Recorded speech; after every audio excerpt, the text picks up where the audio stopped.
Welcome, listeners, to a place where truth reigns supreme and genuine conversations take flight. This is Eagles Don't Quack, a show that's all about authentic dialogue on every topic imaginable. I'm your host, Olandis, and here we don't talk at you, we talk with you. From life's big questions to the tiniest curiosities, we're diving deep into honest, unfiltered discussions that matter. Join me and a myriad of guests as we explore the realm of every subject under the sun. This is not just a show, but an invitation to join a community of truth seekers and open-minded individuals. So buckle up and get ready to spread your wings as we soar into the heart of meaningful conversation. Remember, Eagles don't quack, and neither do we. Welcome back to Eagles Don't Quack. Today's episode is a powerful one. We're sitting down with Stephanie Miller, a healthcare executive, a widow, a mother whose journey through unimaginable loss, solo parenting, and professional growth is remarkable. Stephanie doesn't sugarcoat the pain, but she also doesn't let it define her. This is about healing out loud, finding identity after loss, and standing in your value. Legacy, loss, and the strength to rebuild. This is Stephanie Miller, everyone. Let's chop it up. Stephanie, how you doing? Hey, Tony. Good to see you. Good to be here. How are you? I'm good. Thank you for being here. You could have been anywhere in the world, but you chose to be here with us. So we're definitely glad that you're here. Absolutely. Thank you. So tell us a little bit about yourself. Who is Stephanie Miller?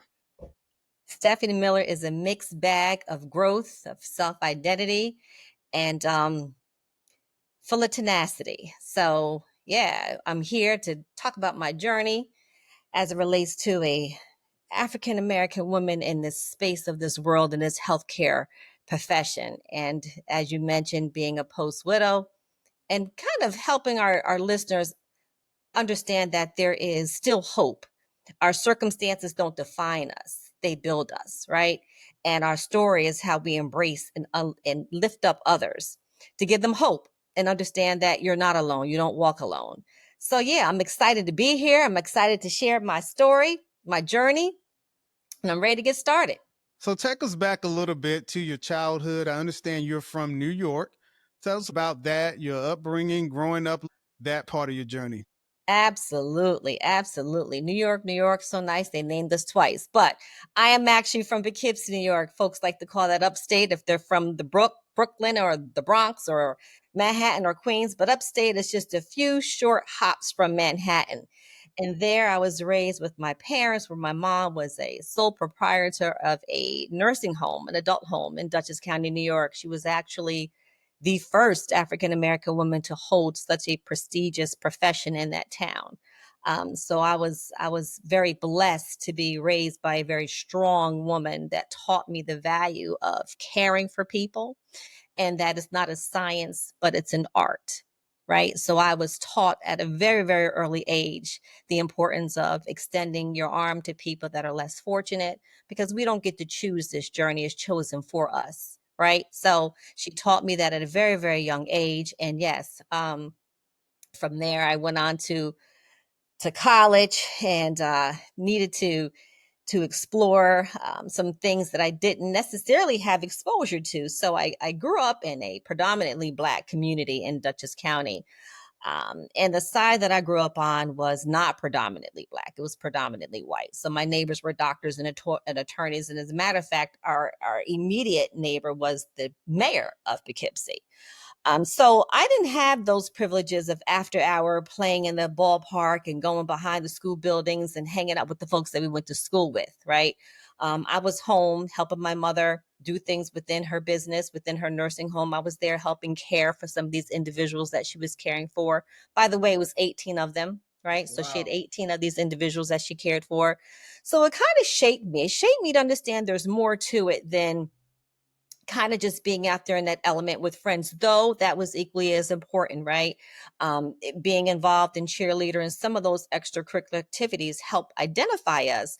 But I think the grassroots is what I was exposed to after hours, once I came home to my real reality. And that was watching my mother, watching her go up against the setbacks, the no's, the people coming to the door and not expecting to see this African American woman standing here as the sole proprietor of this business. They were expecting some other face, some other complexion, right? Why us? Why not us? Yeah. Right. So early on, I was able to see the strength and perseverance in identifying that, we too can have a seat at the table, right? Sometimes we have to make the table. Sometimes we have to invite ourselves, but we have to know that we're worthy of having a seat at that table.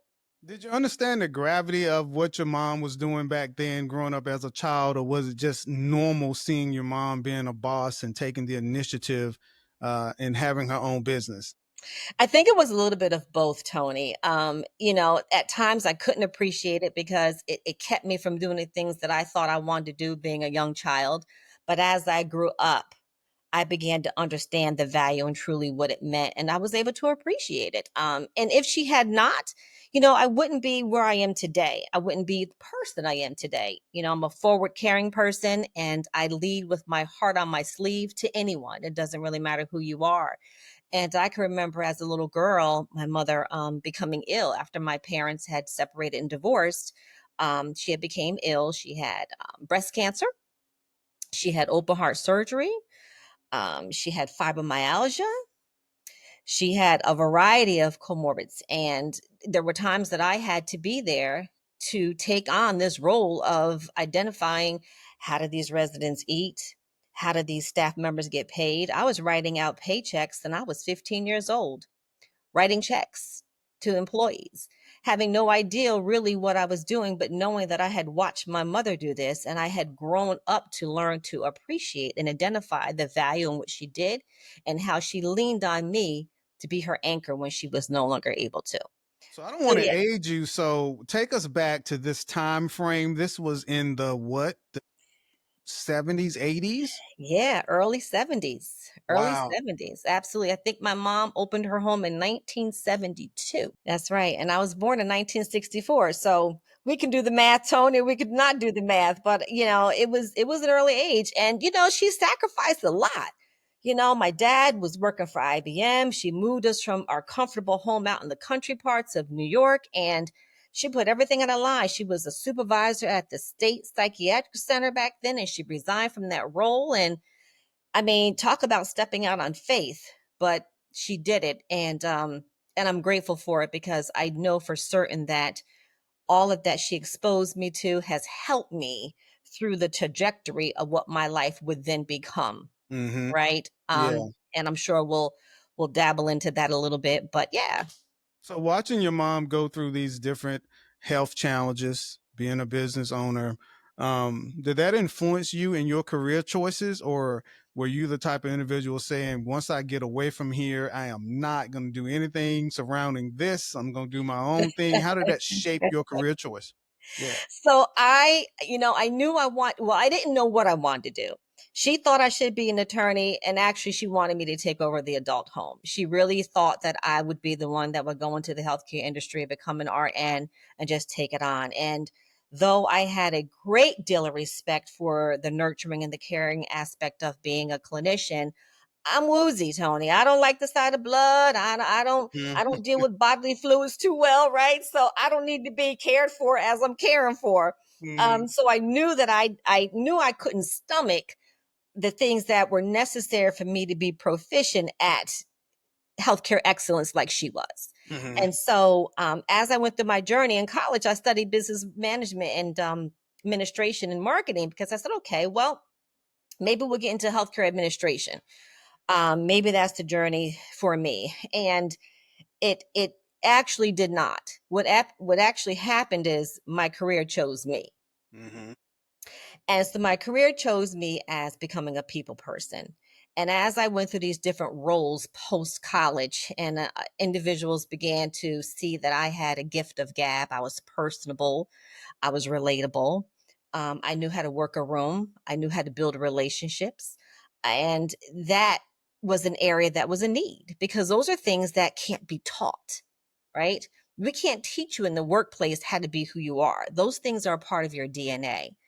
So I think it was a culmination. It was a culmination of identifying these things that I witnessed my mother do.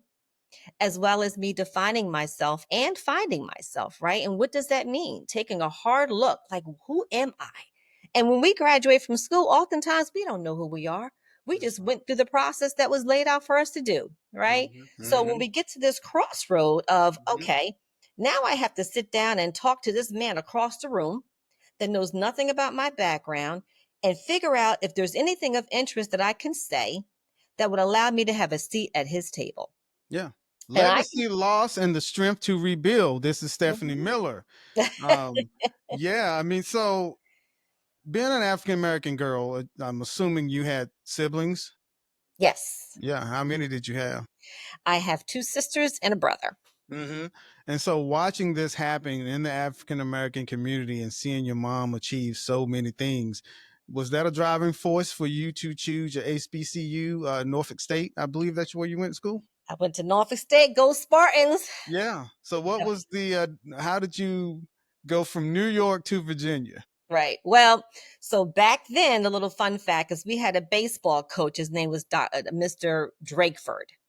And Mr. Drakeford also attended Norfolk State University. And so back then, Tony, in the early 80s, these universities, HBCUs, were about heritage, right? My mama went there, my auntie went there, the basketball coach went. So it's this big community drive to support these HBCUs. As a matter of fact, my sister went to A&T.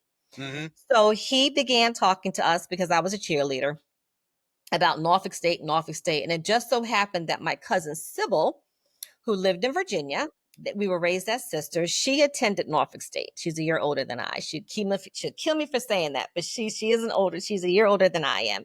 And so she would attend when she attended Norfolk State, I would go visit her during homecoming, during spring break. And I was like, okay, I think I like this, right? I like this partying on a Tuesday and getting up when you want to. So I was like, this could be really good. So between Mr. Drakeford and my cousin Sybil, and actually there were quite a few individuals at Poughkeepsie High School that also attended Norfolk State University.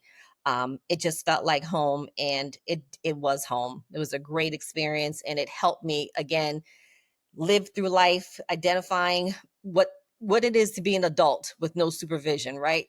What kind Hmm. of decisions are we now going to make when our time is our time? Hmm. But yes, that is how I ended up at Norfolk State. So it seems like you had a clear path, growing up in the South, and I think you have Southern relatives. I think the challenges for people in the South could have been a little bit different.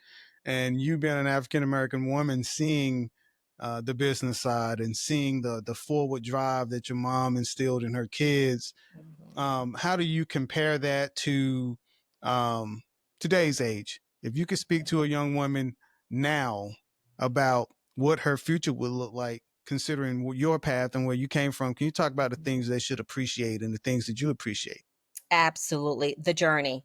I think oftentimes we get caught up in the vision of what we see is going to be our path, and it sometimes is not. Most times it's not. However, each step of that path, of that journey, leads to your destination. And it's like a building block, right?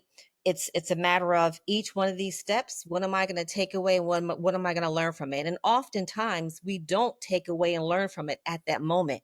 Sometimes it could be 4 or 5 steps down the road when you finally realize, wow, I learned this from this experience. I learned how I don't have to be heard in every meeting. I learned it's okay to be silent because silence speaks volumes, right? I understand that I don't have to wait to be invited to a meeting. I can invite myself to a meeting. So all these different attributes that you learn through every one of these journeys help build your character and form who you are.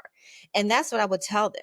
Don't miss out on your journey by missing out on the opportunity. I tell my daughter all the time, she's in graduate school now, Mhm. and there were times that she would pursue opportunities that she just was very passionate about. And this one particular opportunity, it did not pan out for her. She was like, Ma, I really wanted that job. And I said, Jada, what's for you is for you, right? So you just need to keep treading forward and the right opportunity will present itself. And within a week's time, she interviewed with this woman, and the woman said to her, were you the young lady that did the hearing screening for my daughter at Wake Med Hospital? And Jada said, yes. She's like, oh my goodness, we love you already. And this woman remembered the impression that Jada left on her in the hospital. And Mm-hmm. we're talking about fast forward 8 weeks later, she came back face to face with this same woman who offered her employment, Mm-hmm. right? Yeah. Yeah. So, had she not continued her journey and had she paused and felt sorry for herself because I wanted that opportunity and there's no other opportunity like this one because I felt this was it, she would not be where she is today. And this woman has been a godsend for my daughter.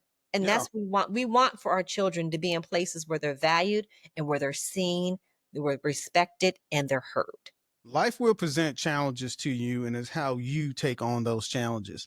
I'm pretty Mhm. sure you have seen your fair share of, or had your fair share of disappointments in your life. Because can you explain to us or share with us some of your unique perspective on challenges that you faced, disappointments that maybe you faced, and victories that you have overcome as well? Yeah. So, the challenge in life that continues to be a challenge is being in this world, in this space, in this space, right? Being seen and heard as an equal. And some of the challenges that I have faced along my journey is, how do I become a part of the group and not necessarily part of the statistic of the group? So there's these opportunities where you're chosen merely because of your skin color. And then there's those opportunities that you're not chosen because of your skin color. And myself being raised from such a strong, strong woman, the challenges that I face in the workplace is that strength being viewed as value and not a threat. And that's a very difficult balance. I come from New York, so my vernacular is a little different and my emphases are a little different, but my passion remains the same. And when you finally come face to face with an organization and or an individual or a circumstance or a person, a friend, a partner who can see you for face value and understand that you come from a place of passion and not from a place of threat, then that's going to be a wonderful place for you to open up to and to be a part of. So that has been a challenge for me that has taken a large part of my life to really unravel and peel back the layers and truly identify that there's no shame in who you are. When you come from authenticity and you come from a place where you are genuine, then there is no shame. And I come to this place, Tony, because I've read a lot of the let them theory. Mm-hmm. I know you've heard of Mel, and Mel talks about how it's so quick for us to look at circumstances and challenges and people and setbacks and rejection to internalize that, but to understand who you are and to understand that people are people and everything isn't about you. You can maintain your boundaries, your dignity, and allow people to be who they are while you continue to progress with your agenda of who you are. So Like that. yeah, so it's one of those things that when you're going through it is very difficult because, when your mom, when you're growing up and your parents are trying to lead the way and because they've been there already and they're trying to make it easy for you, you don't want to hear. It's like, ah, ma, right? Mm-hmm. But like the old saying goes, what you put in them eventually comes out of them. So when you have someone putting that in you from day one and it becomes a part of your DNA, I like to say it becomes your anatomy, one day it comes back out. Yeah, our experiences shape us, and that is evolution, right? So Mhm. it seems like your experience have caused you to evolve over time. So let's pivot back a little bit. So we're at Norfolk State. You are in the midst with your degree. So Mhm. what happens after Norfolk State? Woo! Where did I you go? fell in love after Norfolk You State. fell in love. Oh, I fell in love, love, love, love, love after Norfolk State. Okay, so tell us a little bit about that. Did that shape? Also, did that change or alter the course of your journey, or tell us a little bit about falling in love, being an independent woman, seeking a career, and then here comes love. Oftentimes that can Mhm. derail the situation. And it derailed it. Talk to us a little bit about that. Oh, did it derail? You are no longer thinking, you're just moving. You just moving. Thought process doesn't even come into play. You're Mhm. just moving, right? Yeah. And I tell you, it definitely derailed my plan, my parents' plan. It did. But Tony, I have I have a great appreciation for having no regrets. So as I stated to you earlier, there's always a purpose in the journey and the path, right? There's a rainbow at the end. We don't know when it's going to show up and how it's going to show up, but it's there. So yes, I dated this young man who would become my husband from the time I left college straight up until I married him and he passed away. And that totals 30 years. Did you Large meet part of him my at Norfolk State or? I did not actually. He's from my hometown. And I didn't necessarily know him growing up. I kind of knew who he was. He was on the other side of town. As I said, we were kind of north side and south side. So I didn't have those after hour activities where I got to know people intimately. So I didn't really know him personally, but I was working at my aunt and uncle's restaurant, and he would come in there after work. He was a master barber. He would come in after work every day, and he just would begin to the chase, the good old chase, right? And I was hardball. It's like, no, no, I would, yeah, what do you drive? What do you live with? You know how we are. We're young and feisty, right? And so he would not. He was the most persistent man that I think I have come across to date, and he would not stop. I think he probably pursued me, if not 6 months, seven, and I just would not give him the time of day Because I at think all. you were focused probably on what's next for Stephanie Miller. So I had a job at TJ Watson Research Center as my full-time job, and Mhm. that was the headquarters for IBM. I had a job part-time at the bank, the local bank at Dutchess County. And then the nights and weekends, I was working for my aunt's restaurant. So I was busy. I was busy trying to make money, find my way, get out of my mother's house, and just figure out what the next step was. Because coming home from college, let's face it, we don't plan to stay there. My Mhm. plan is to get this thing together, and I need to go someplace else and live my best life. But Mhm. Mhm. I finally surrendered to this young man and started dating him, and that went on for quite a long time, and became a little stagnant. I must admit there was an aspect of me losing myself and my journey and my purpose through the entire journey.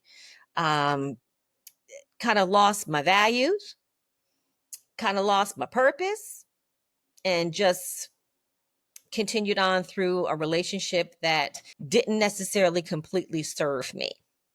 So And let's dive into this a little bit. So now I'm really on heightened alert here because I know oftentimes in relationships women give up a lot of things, Mhm. especially during this time frame that we're talking about now. And you being the woman that you are and being the daughter of the fabulous mom, that had to have been some struggle. So in today's age, when you're talking to a young woman and she's struggling with her identity, trying to find her identity, and here you are, you know, being exposed to a pioneer, being privileged to have education, and the same situation even comes up with your upbringing and your background. How do you speak to the young women that's listening about how to keep your value as a woman, you know, maintain your trajectory on where you want to be, and how to have love coexist in all of this? Mhm.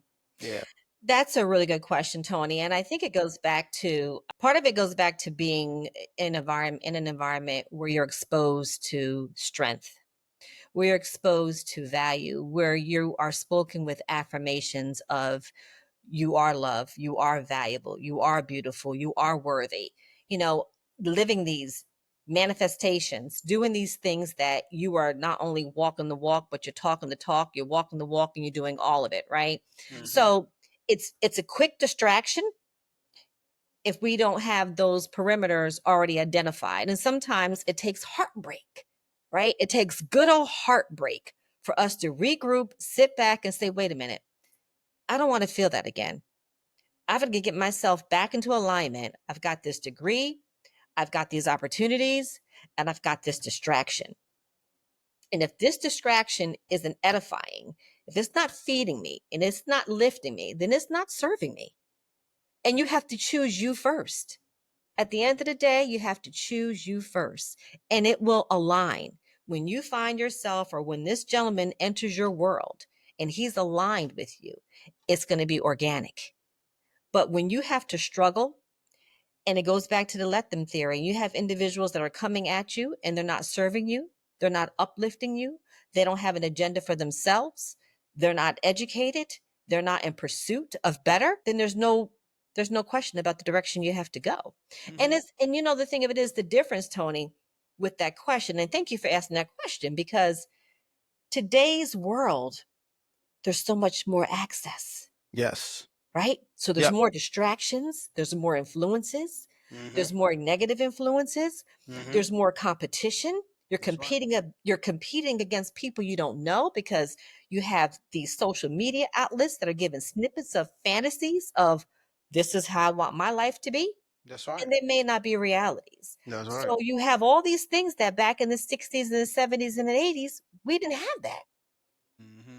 That's So right. they have a double whammy. They have more things that they actually need to be able to be mindful of and not let those be influences. Look at it as it is. It's entertainment. As a matter of fact, do one better. Remove the screen time. Invest that into a book. Mm-hmm. Invest into yourself, Mm-hmm. right? Get Mm-hmm. into some community services, anything that's going to allow you to elevate yourself. Your son is a perfect example of that. Mm-hmm. He's done all the right things, embracing every aspect of his journey and getting into the things that elevate him, so that when he gets to this next stage in life, what is he doing? Caleb is he's making it happen. Make it happen. We're talking about legacy, loss, and the strength to rebuild. This is Stephanie Miller. So you meet this young man, you fall in love, you get married, you have a child. Yes. So tell us about that process. So now you're married and now you have a child. Now we're married and we have a child. And what did they say happens? The man says nothing changes, then the woman says we's married now, right? Yeah, So everything changes. everything changed. Yesterday was yesterday, today is today, and now we are married. And Mm-hmm. so what does that mean, Tony? Yeah. What did that mean for you? Well, it meant a lot. It meant deeper sacrifices. It meant knowing when to hold and when to fold, right? Everything isn't worthy of an argument, and who comes first? And that is a difficult balance when you're used to putting yourself first all the time, right? It's a very difficult balance. So, my husband taught me a lot. And the one beautiful thing about him is he appreciated imperfection because he was not perfect. And he allowed people to be who they are. So you didn't have to worry about trying to impress him.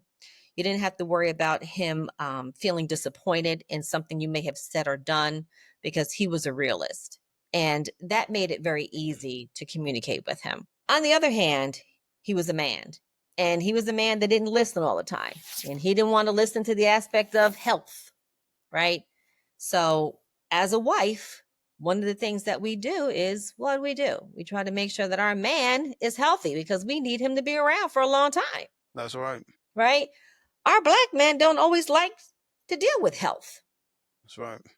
And maybe it's our culture. Maybe we don't like to deal with health as a culture. I'm not really sure. But he wasn't one that took his health very seriously until I made it a thing. I made it a thing. And so he began to take it a little bit more seriously than he had in the past. But, you know, he was a great person. And it was an experience for me to feel what it felt like to be a wife, to be loved, to be valued, to be in a partnership, to have a friend, to have a family unit. And I wouldn't trade it for the world.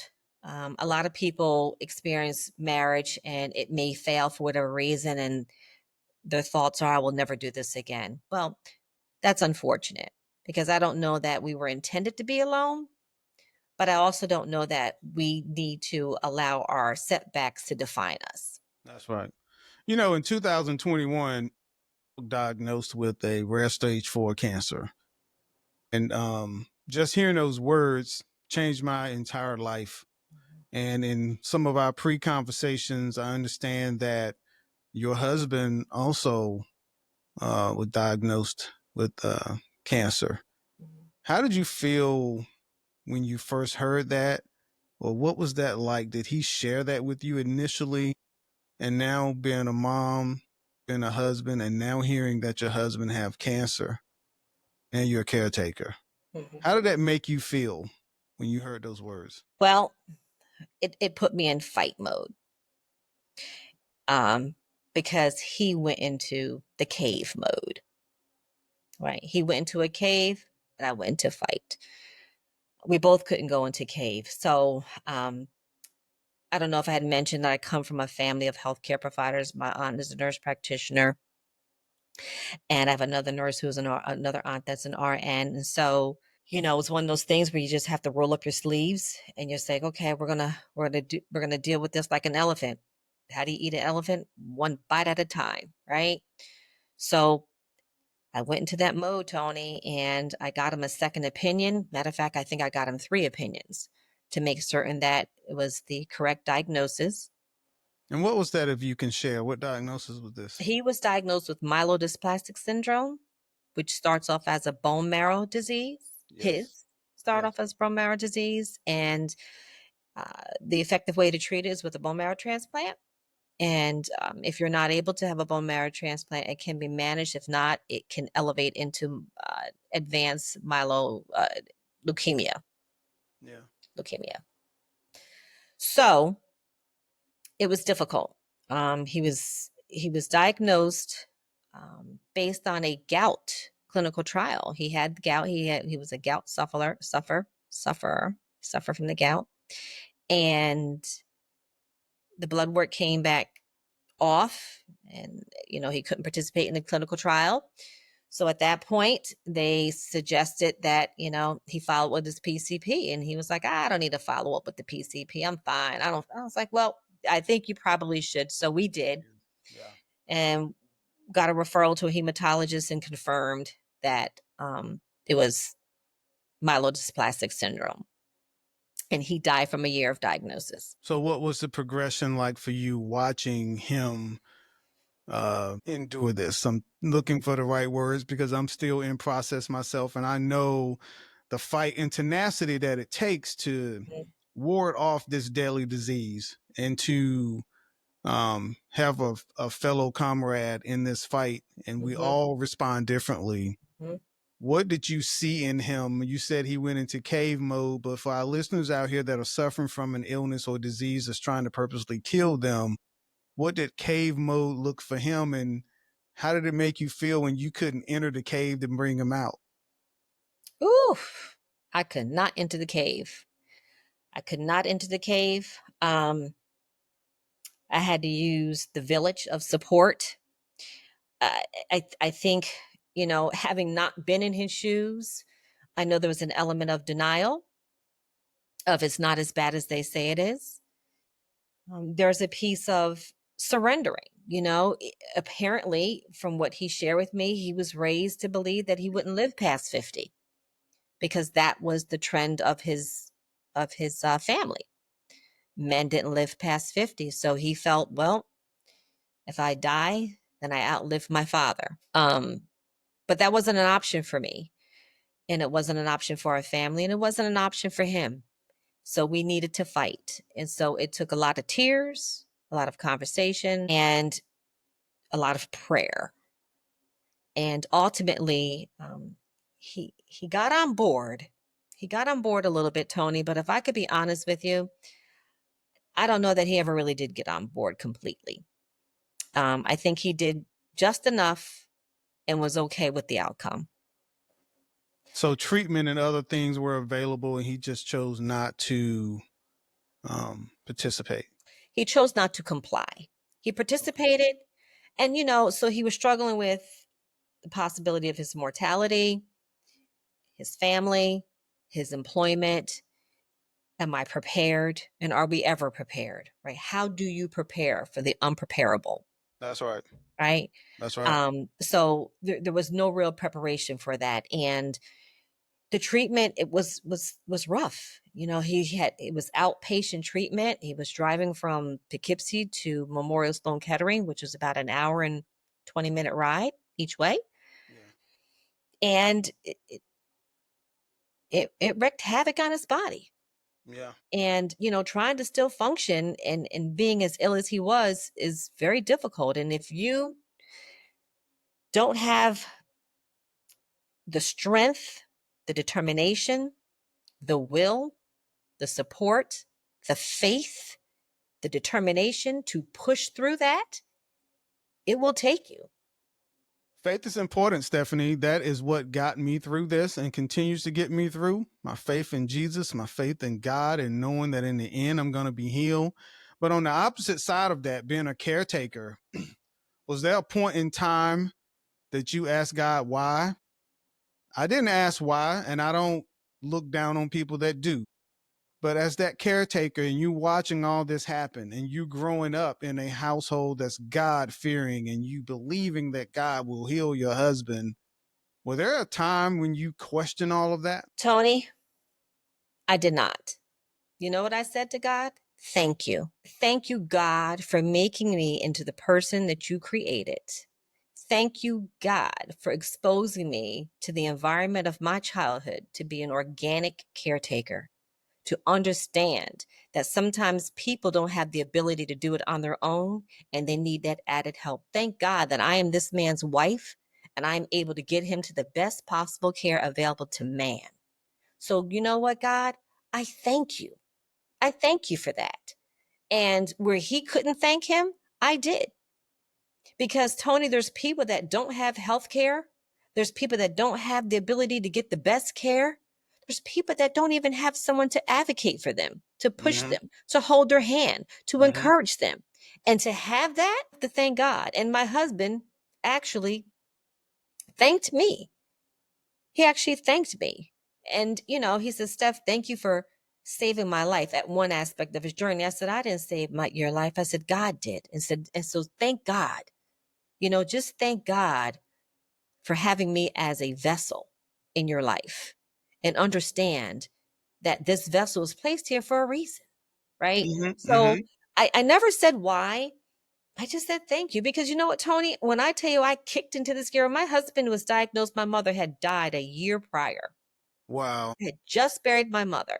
As a matter of fact, Tony, I buried my mother in December of 2014. It wasn't even a year. He was diagnosed in June. So it was more like 6 months. And so I just kicked it into high speed. And, you know, had to ask the right questions.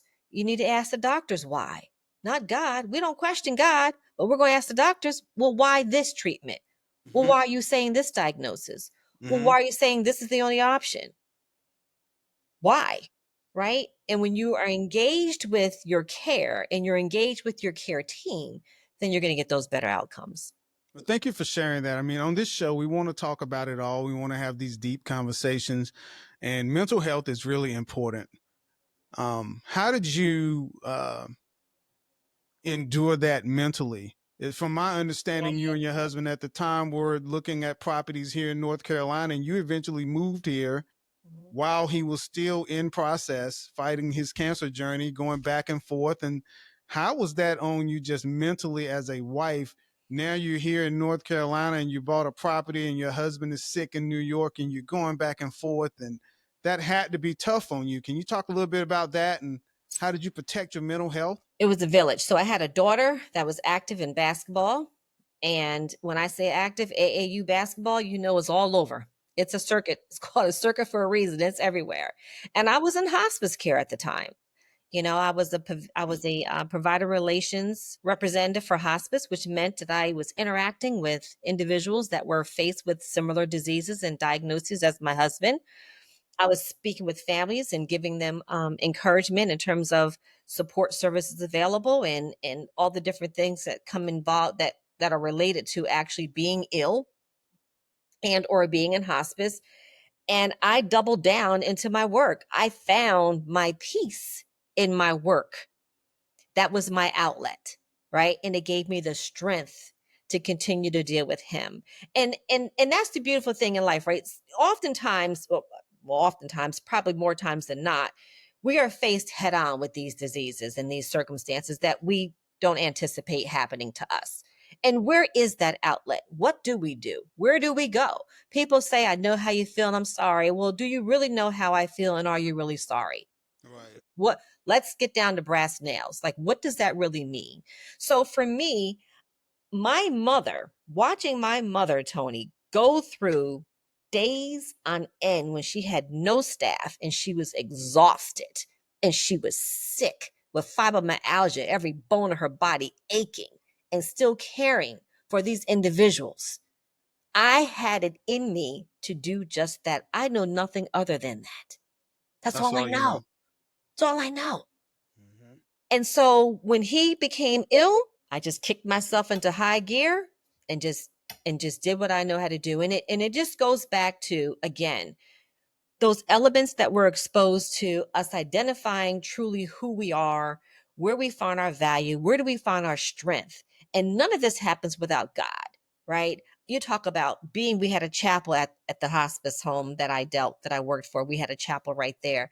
I was in that chapel every day. And my manager would say to me, Steph, how are you doing? How are you doing this? How are you holding up?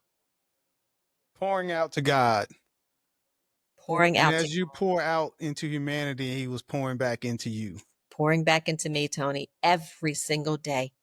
Every single day I was inside that chapel praying, giving him thanks. Sometimes I was in there sobbing, but I'd come out with an S on my chest, not for Stephanie, but for Superwoman. I'm Yeah. like, let's get it on. Yeah. So, doing this process, you see your husband going through this situation, and the moment arises that he passes away. Can you share with us how that made you feel, and what was that like for you, that moment that happened? Absolutely. Well, obviously, aside from the immediate emotion of him losing life, those final days we were with him in the hospital. And when he was clearly from my training, I could identify that he was transitioning. And our daughter wanted to sleep with him in his hospital bed that night. She was 15.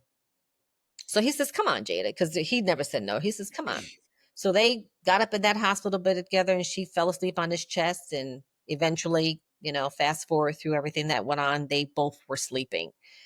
And I woke up to feeling some bodies over me, standing over me, and it was the doctors. And when I looked up at the doctors, they said, I'm sorry. So when I looked at my husband, who looked like he was peacefully sleeping, guess who was peacefully sleeping with him? My daughter. They both were in the bed. She was sleeping on his chest. That's powerful. He was no longer with us, and she was sleeping. You can't write a story like that, Tony. Mm-hmm. And that alone told me he's at peace. We're going to be okay.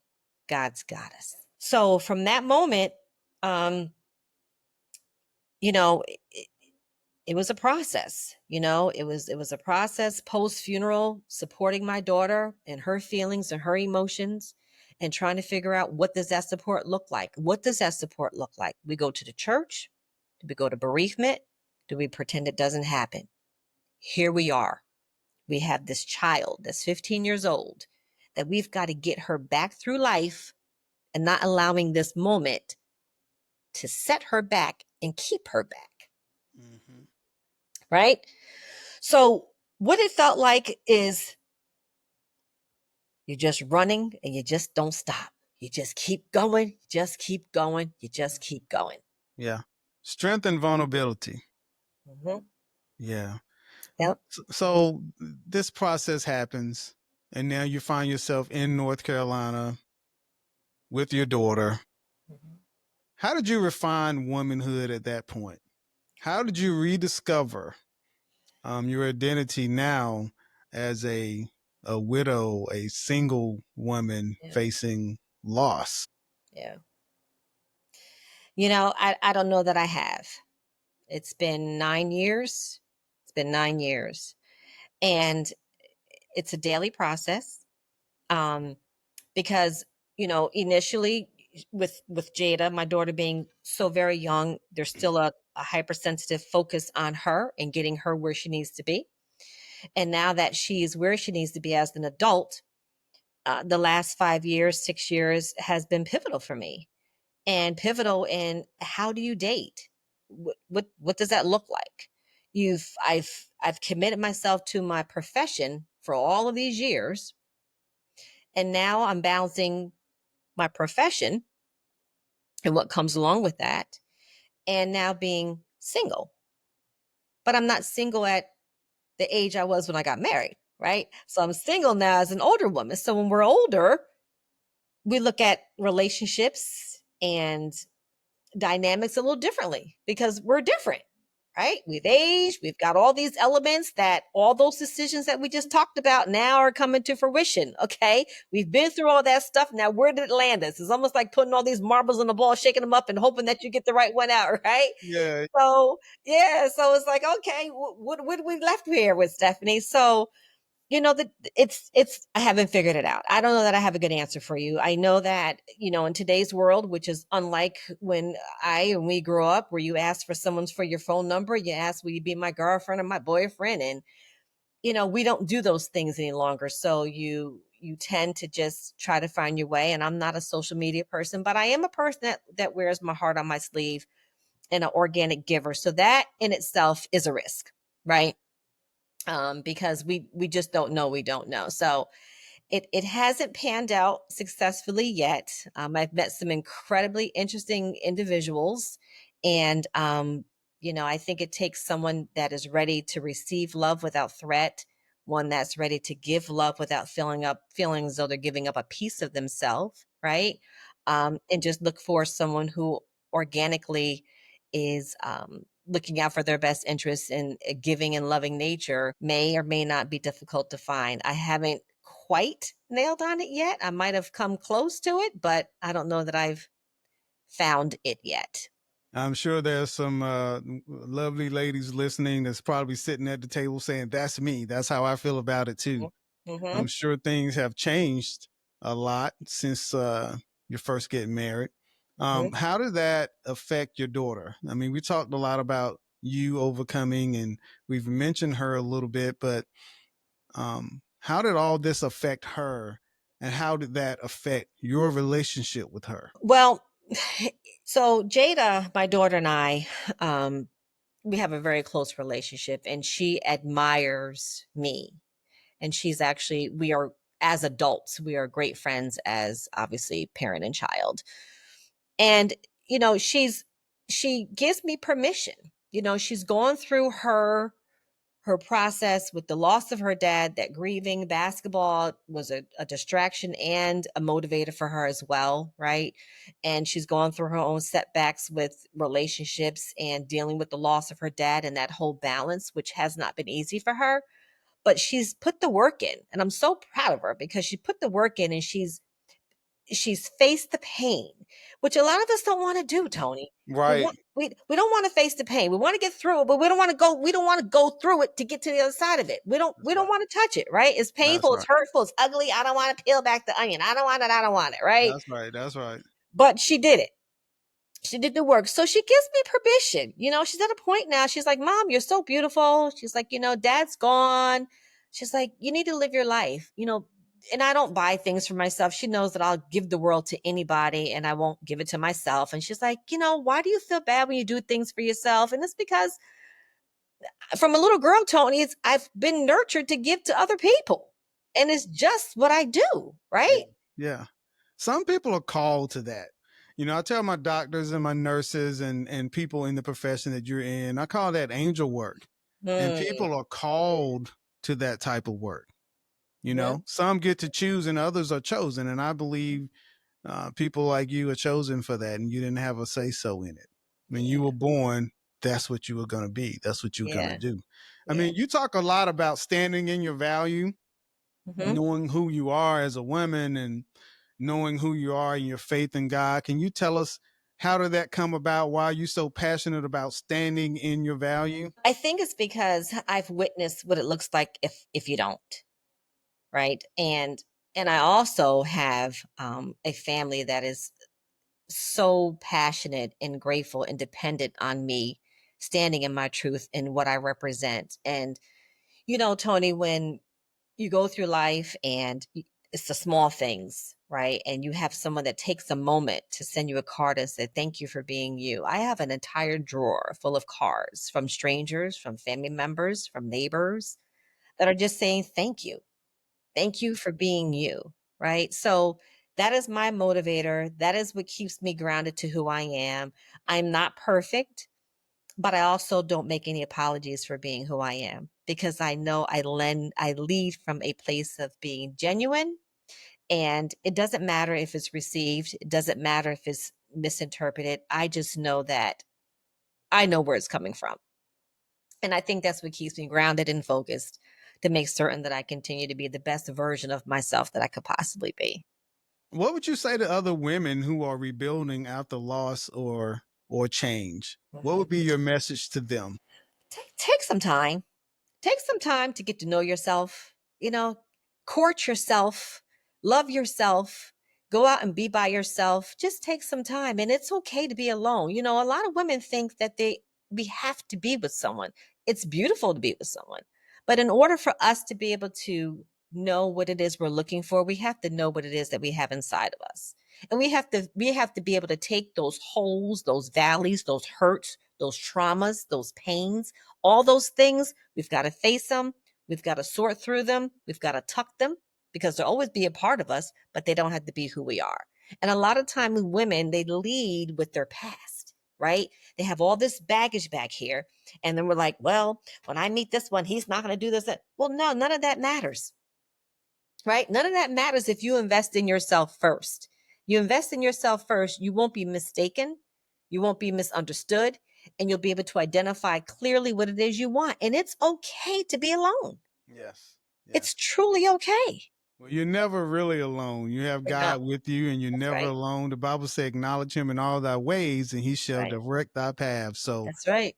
with a friend like that, you can't go wrong. Never. And I haven't. I Yeah. haven't. Yeah. Yes. Yes. So as an African American person and all people and you being in the healthcare profession, what's something you can leave with us generally about the seriousness of health, taking care of your health, preventative health, advocating for your health, anything in that line? Well, Deion Sanders said it best, right? Pay attention. Get yourself checked. So when I entered this healthcare arena, by default, I will say, I was in radiology, and I can recall being interviewed and being told that I would talk to individuals about mammograms and MRIs and all these different diagnostic testing that I had not had because I was young. One day, I was talking to an individual and she says, "Well, what does it feel like?" So I described it, and she says, "Well, have you had one done?" The answer was no.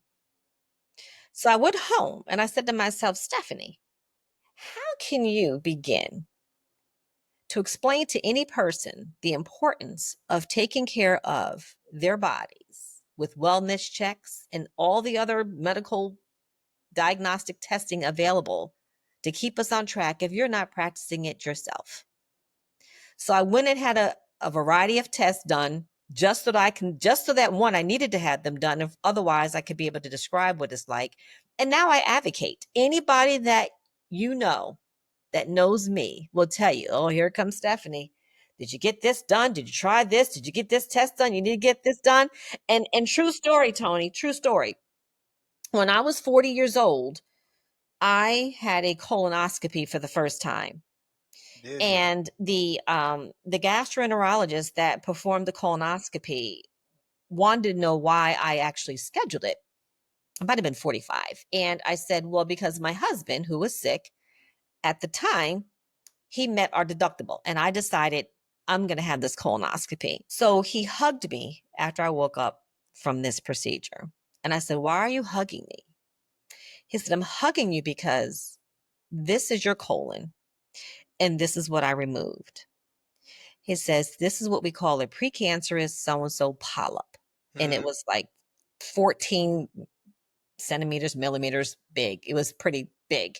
And he said, had you waited another 5 years where insurance said that you were of age to have this test, you would have had full blown colon cancer. Wow. So that preventative maintenance that you were doing on your body That's right. perhaps curtailed what could have happened. That's right. We need to get tested. We need to get tested. I was just like that. And it's something in our DNA that we feel like we can just throw a little ice on it, put some alcohol on it, drink a ginger ale, all those things that we learn as folklore that, prevents us from going to the doctor. And so that's great advice. Thank you for talking about the different layers of womanhood, leadership, grief, identity, strength. So let's do a quick rapid fire. You want to do that? Quick rapid fire? We can. All right. So if you could be anywhere in the world right now, where would it be and why? If I could be anywhere in the world, where would it be and why?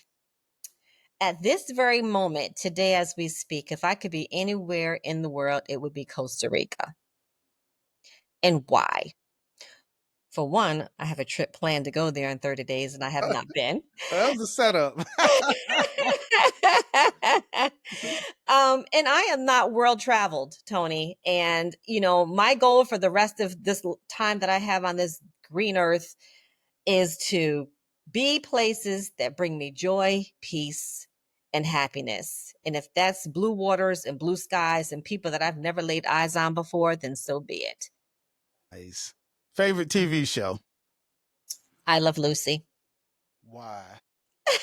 Because she lives with no regrets. Lucy, she always finds a way to do what makes her happy. She always has the next great idea on how to accomplish something. And that is me all day long. I don't take no for an answer. And if it could be done, I'm going to figure out how to get it done. And every single night, I watch I Love Lucy for at least 2 hours. How about that? I was not expecting that. Yes. Favorite color? Purple. Royalty. And why? It's royalty. That's right. How about that? Stephanie Miller, ladies and gentlemen, legacy, loss, and the strength to rebuild. Stephanie, where can people find you at? What's your handles? Well, they can find me on Instagram. They can find me on Facebook. But most importantly, find me on LinkedIn. Under what? Under S. Miller. And that's it. S. Miller. Y'all heard it first. S. Miller. Instagram, LinkedIn, Twitter? No Twitter. Just no Twitter? LinkedIn. No, just LinkedIn? Just LinkedIn. I can't do Twitter, Tony. That's too many. That's too many. Thank you for such a wonderful conversation. You guys can find us on WARR Radio. You can find us on 103.5 FM, and you can find us on 1520 AM. Thank you for listening to Eagles Don't Quack. This has been a pleasure, Stephanie to a place Miller. Thank you, Tony. Look forward to talking to you again. And genuine conversations take place. Thank you. Okay.